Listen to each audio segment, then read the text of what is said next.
వేములవాడ కస్తూర్బా గాంధీ బాలికల విద్యాలయాన్ని జిల్లా కలెక్టర్ గరిమా అగ్రవాల్ సోమవారం తనిఖీ చేశారు.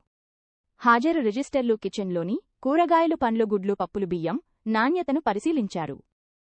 విద్యార్థులతో మాట్లాడిన కలెక్టర్ మెనూ ప్రకారం నాణ్యమైన భోజనం అందించాలని, విద్యార్థులు క్రమం తప్పకుండా తరగతులకు హాజరు కావాలని సూచించారు. ప్రణాళిక ప్రకారం చదువుతూ ప్రశ్నాపత్రాల సాధన చేయాలని లక్ష్యంతో విద్యాభ్యాసం చేయాలని తెలిపారు. వ్యక్తిగత పరిశుభ్రత, ఆరోగ్యంపై శ్రద్ధ పెట్టడంతో పాటు విద్యాలయంలో అందించే పోషకాహారం తీసుకోవాలని సూచించారు.